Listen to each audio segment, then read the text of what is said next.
Well, hey Trent. Hey Trevor, welcome in. Hey, thanks. I'm glad to be here. Welcome to you as well. Absolutely. So here we are on another loans to listing. I think this is number like 23, but I don't really know. It's hard to keep track. We've lost count. Yeah. It's one a week that they come out. So yeah, I'm gonna have to jump off camera for a second. Yeah, okay. We didn't close the door. Yeah. Oh yeah. We got Andy out there. Andy and Logan and Logan, the whole Maytech team. So Maytech team, if you're watching, hey, hi guys. Hey, those are other lenders at Empire. Yeah. So it's a lending team. So, anyways, so what do you got going on? I got a lot. So. Yeah, me too. I feel like it's action packed. This week it's just been boom, boom, boom, boom, boom, boom, boom, but a lot of variety. It's kind of cool. Yeah. What do you mean variety? Like you mean like commercial and residential, or what do you mean like VA and non-conforming? A lot within like the residential zone right now. So I have a conventional loan just got started. A mutual client of ours. He's under contract. Yeah. Moved down from where did he move down from? Who knows? Somewhere where they have winter. No, they bought up in was it Chicago or Detroit? I think Chicago. Both have winter. Yeah. So came out. He's coming out down here. We have a work relocation thing. Yeah. Well, actually, work moved him up to that other area about less than a year ago, I think, and now that work's moving him down to the Tampa area. Oh, cool. So, yeah. A little bit different weather down here. Yeah. So that's cool. And then I got a couple of ground up constructions rocking and rolling. Awesome. Is that with our friend Gabriel? Yeah. Yep. Gabriel and Jose. You guys knew Gabe? You met him a few weeks ago? Yeah. And if not, you got to go back to that episode. It was great. Go back, watch it. Yeah, check it out. So it was a fun one. I like having Gabe in here. He talks over me too much because I talk so much and he talks so much that it's kind of a battle. It's like, wow, like you fit in well with anybody. You kind of just go with the flow. Have you noticed that? You just kind of just fit in with the conversation. It's one of my superpowers. Yeah. And I have a tendency to try to take over conversations. And I don't know why. It's just one of those things. I think it's always been one of those things where like when you're younger, maybe a confidence thing or self-confidence thing where it's like, oh, I need to fill the space so I have friends and, or whatever. Yeah. I'm not exactly sure. I'm always trying to do psychology on myself. Why do you do that? I don't know. Self-diagnosis all the time. Yeah. I don't find anything wrong with it. There's nothing wrong with me at all. So, yeah. But, we all got our own problems, but it's just, I don't think there's anything wrong with that, to be quite honest. You? No, everything's great. Yeah, everything's great. Everything's great. Yeah. So on the drive over here, I got to tell you, and we haven't even spoken about this yet, but we have a few deals closing this week and early next week, the end of this week and early next week that are just, we work in pre-foreclosures. So one of them is a pre-foreclosure that's closing on Friday, and he had a bunch of lawnmowers. He lives in an HOA, and the city has been fining him for the last couple of years. So we're up to like $12,000 on fines. On lawnmower fines? Yeah. And so he was supposed to get rid of those lawnmowers forever ago, and he's just kind of bucked the system, and he's been foreclosing for like the last 4 years. And so I think he just basically turtled up and was like, I'm not doing anything about anything. Forget all you guys, And that's kind of what happens in pre-foreclosures. They kind of just shut down. It's just like everything just is coming crashing down. I'm just going to turtle up and shut down. Yeah. So I don't blame him, but at the same time, we're just like, we're at a position now where we can get you money without you losing your home. But he wasn't being active with getting the stuff off the property. And we can't close till it gets re-inspected by the county and cleared. And the buyer, they won't sign off on it until it's cleared, They don't want to be held responsible for the fines. I wouldn't want to. Yeah, they go with the house. They don't go with the individual. So yeah. But there's other things going on. So he had a credit card that he paid about $4,600 on, and now it's up to about $15,000. And that was 4 months ago that Discover started litigation with him. So I have my attorneys trying to work that out to try to get that payment down. And then he had another one where about a water softener, and it cost like $6,500 or something, but he owes close to $15,000 because he never made payments. And it's just over the last 4 years. And a lot of this stemmed when the foreclosure happened. Yeah. His uncle passed away. He had to go out of town. He had to take care of a bunch of stuff. He got laid off when he was out of town. He came back. He didn't have a job. He had all of a sudden this stuff happened. So he stopped basically paying everything. And he ended up with all these payments. So we're trying to negotiate all that other stuff. The county, we talked with the county and they're like, you got to pay the full amount to close it out. However, you could submit for a hardship and basically get about 90% back. Okay. So we just told him the process, what he's got to do. It's got to be paid off and this. Yeah. But I mean, we were expecting him, we don't know what people have, what they owe on things. We can kind of figure out the house when we go into a pre-foreclosure, but we don't know. So we get in there and we're like, well, we think you're going to be getting about 70, 80,000 back. And then of course we get the Alta and it's like 9,000, and it's like, yeah. So that's when we're scrambling. But it's kind of what I do best is like we get to the end and I'm like, you know what? I feel like I can negotiate on everything. So I negotiate with everybody to come down on everything. Yep. And usually we can get them an extra, quite a bit. So we'll see how this goes. We'll follow up, in the next week or two with that one, see how it pans out. But it's been a bit of a stressor the last about week, Yeah. Because even Friday, he's up in Leesburg. Okay. So a little bit far away from us, about an hour and a half. And so it's not like we can go up there or whatever. We have a realtor that is working with us who's local, but she's newer. She's not really, we just have her there to kind of take care of things if we need things signed and stuff. But she doesn't really we just take care of everything. So anyways, we found out last Friday that he was telling us that he was moving everything off, and then we had her go check it out, and she's like, everything's still here. So it must have moved itself back. You said that's what happened. It just came back.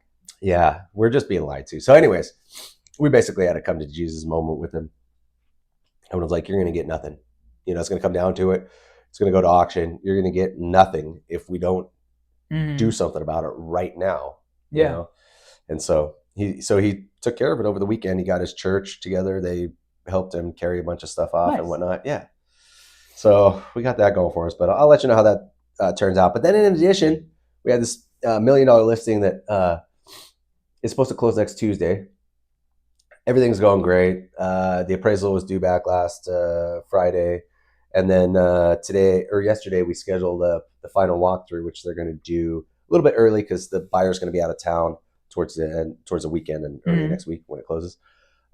So he's going to inspect it Thursday, scheduling everything. Everything's looking good. And then I get a call late last night when I was at Vacation Bible Study. I do VBS and serve at my church for middle school and usually high school, some elementary, but I like the older kids. Yeah. And so I didn't take the phone call because it was going super late last night. And then this morning I called them back, and it turns out they got the appraisal last night instead of Friday, and we're $37,000 shy. Uh-oh. Yeah. Which the problem is there's like not really good comps. And so when the appraiser was there, I met him there, and he's like, what comps did you use? And I said, I have to be honest, I had to go further out on the time frame and stay more narrow location wise because it's on the lake, and he's comparing everything. Like even in the appraisal, he's got homes that aren't even custom homes, just standard build homes that he's adding like 200,000 to as an adjustment for the location, and he's adding like 50,000 for difference in material cost. And it's just like, how do you pull something and just make these like subjective? Like you have to go further out in time frame and stick with the homes that are on the lake, up and down the lake. They don't move as fast. And so instead of go back only a year, you have to go back 2 years. And the market hasn't changed that much in 2 years. And you can do market valuation on, has it changed as much? And I'll be honest, from when they bought it, because they bought the home 2 years ago, if they would have sold it last year, 1 year to date, it would have been up like 4.7%. But if you look 2 years to date, they're up 4.7%. So it didn't move in the last year. Yeah. And so even if you just do market condition trends and changes, 4.7% based on what they bought it for would have had them at $1,022,000. And we took an offer at $1,040,000. So we were on the upper end of that.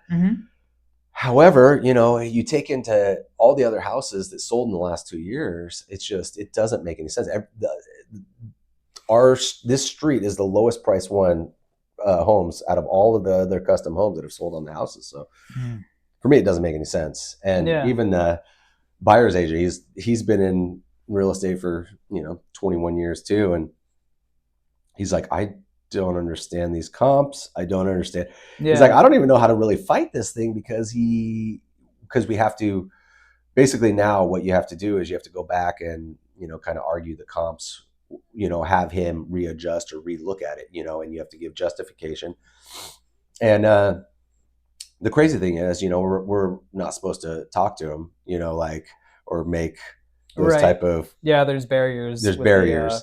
the But appraisers. when I was there, he's like, give me his card, and is like, hey, give me a call.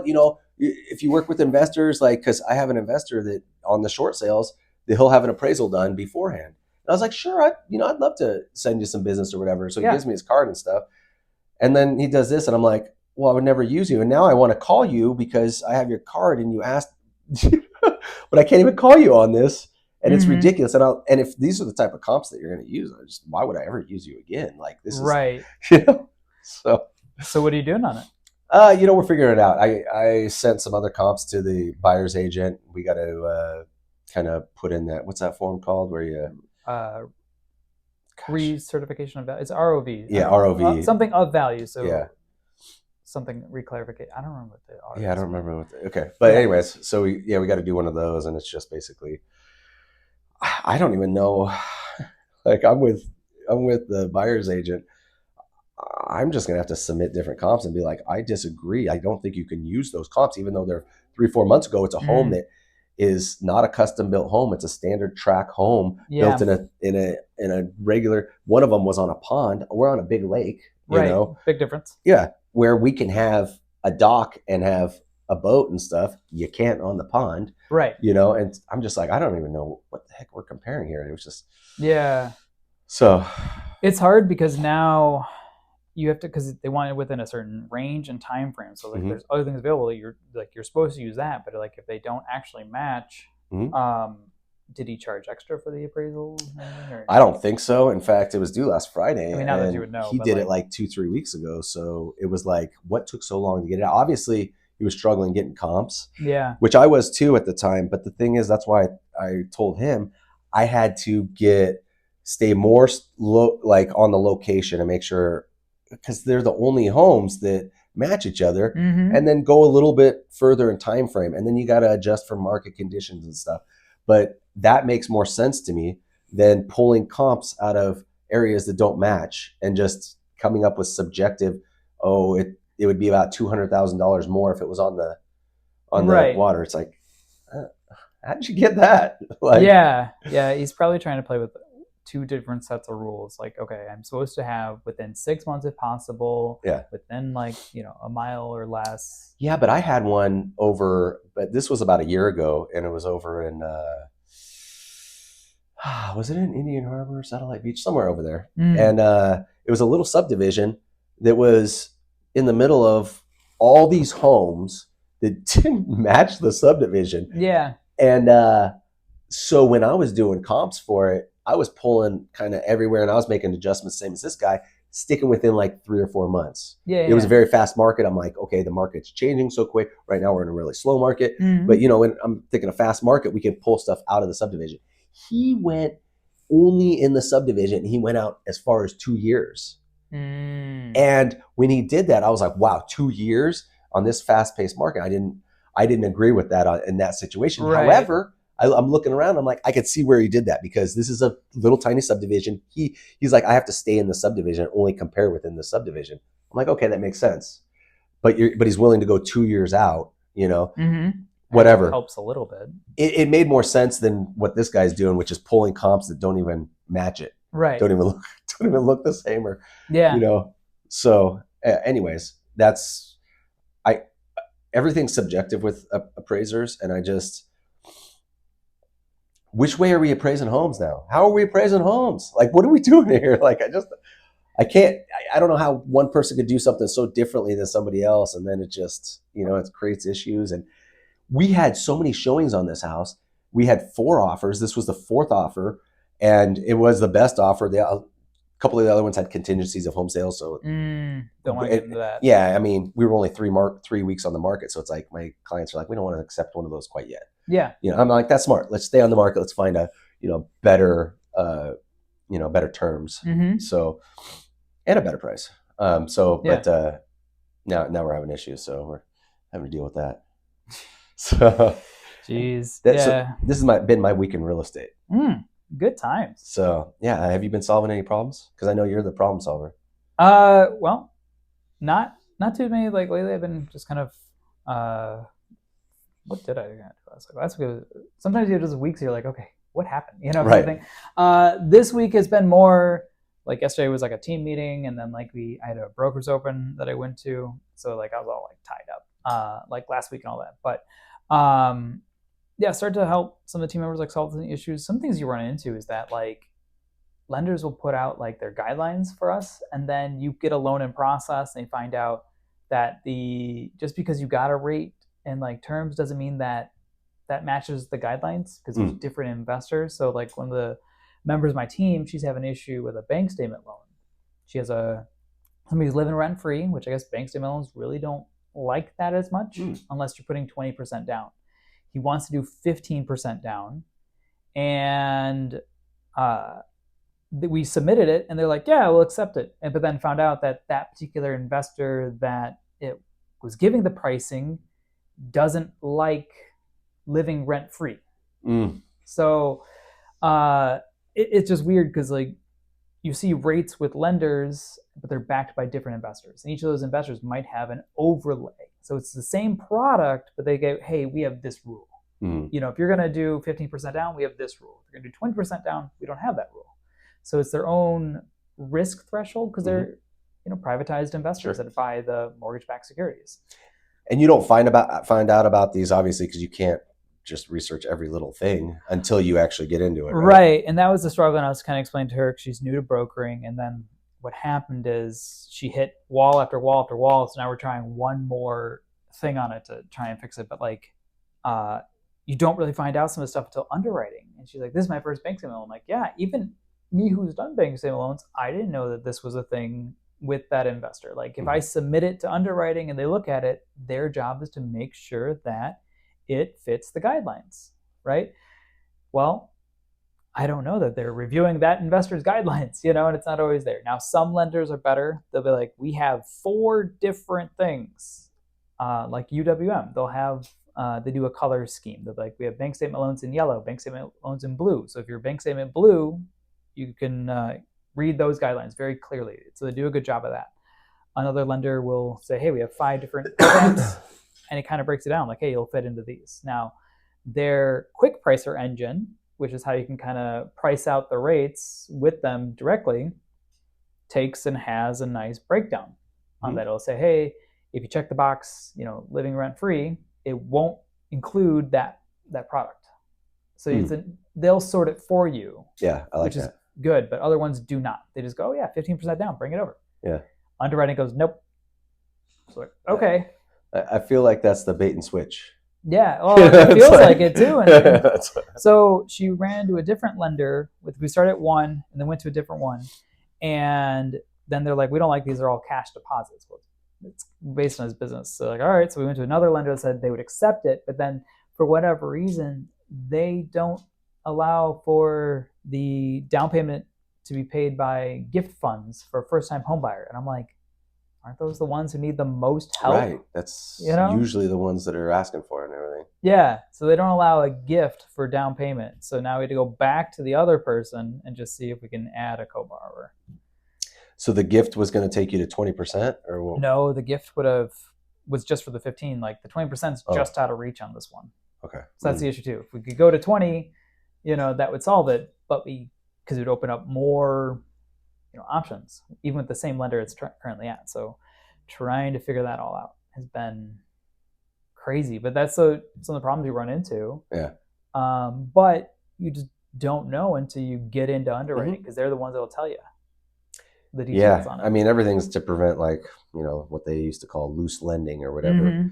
And I totally get it. And I would be leery of cash deposits myself. I mean, I don't know how businesses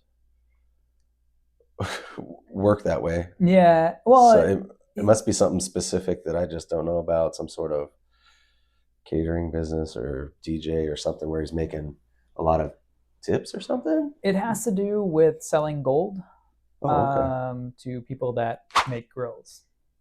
Make what? Grills? Like, Yes. okay. Yeah. And he's doing really well. Like Okay. he's you see Yeah. the I mean, I see the bank grills all statements. over. Huh? I said I see grills all over. So you're right. Yeah.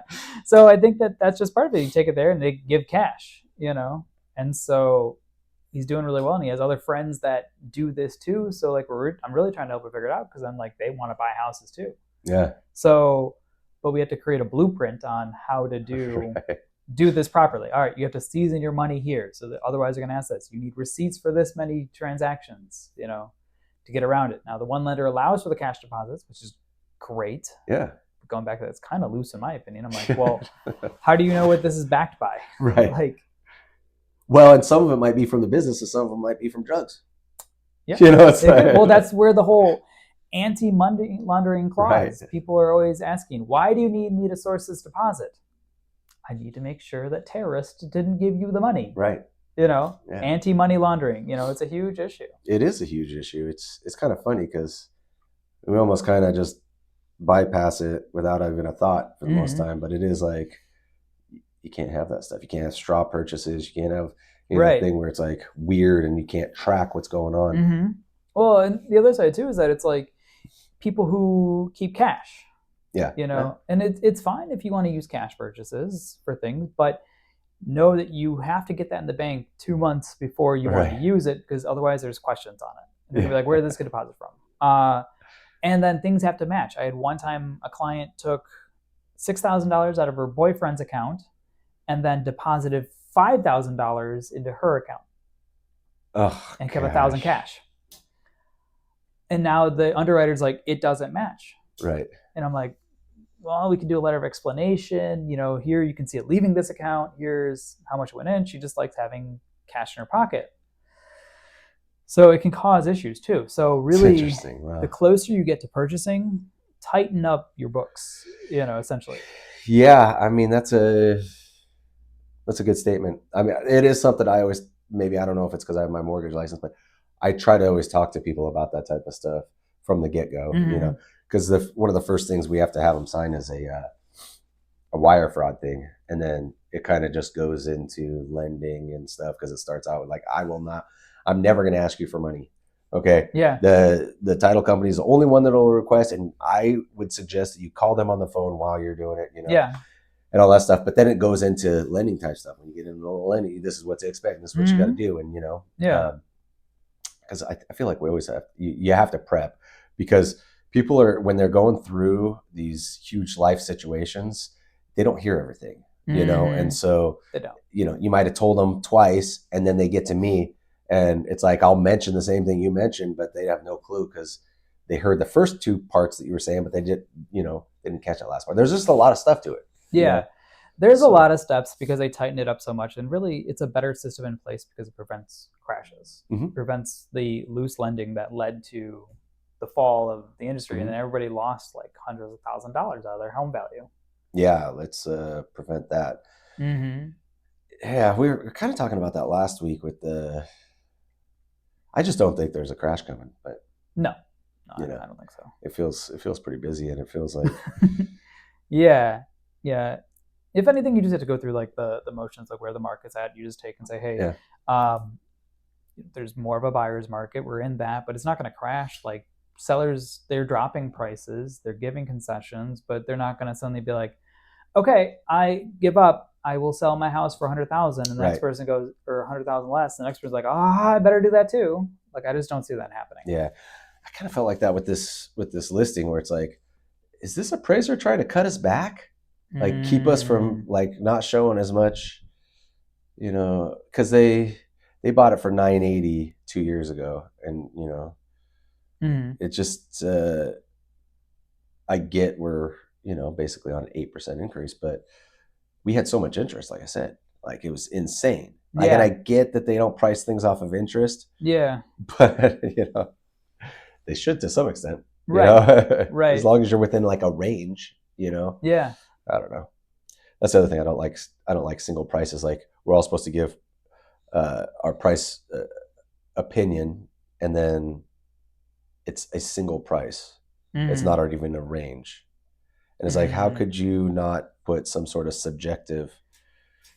Because it is subjective. It's subjective when they do it. It's subjective when I do it. It's like we're trying to figure out, and give me a range. Just give me a range. Right. We're falling within that range. That would probably make a little bit more sense in a way, because it's like, as long as it kind of gives the appraisers gray area, gives you gray area, right? And the fact is, they, like I said, they are doing the best they can. I would presume to get the best pricing, but they're not always right. It's not like this is an objective thing. Now this is the price of the home. Well, I think that's the issue too. They have to be more accurate in one regard. A range would be nice, but they have to be more accurate. So what happens if, like, your price, let's say you were just at exactly 1 million, but if they say, like, well, maybe it's even like 990, or it's $1,030,000, right? So that's a range. But now, like, now is the seller's going to be like, well, I want to stay at the million, or I want more, and not like you can get more, but like the buyer's gonna be like, well, I need to go down to 990. So that's why the appraiser has to be accurate. It makes sense, but they should just go off the if they're over, they should go off the high point of the range. It's within range, and we need to get the buyer back in within range. And even then, you're still going to run into issues from time to time. There's just unicorn properties that it's difficult to. That's what we're dealing with now. It's a unicorn.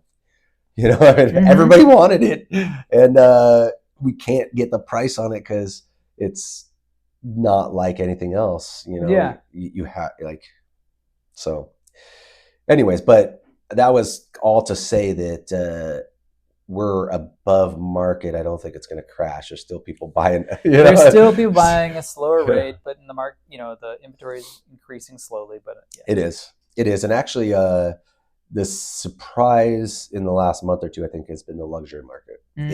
It's slowed down. It's been kind of the first time that the luxury market has slowed down a bit as far as the buyers go, and the listings are still coming out. So that's interesting. That is interesting. Yeah.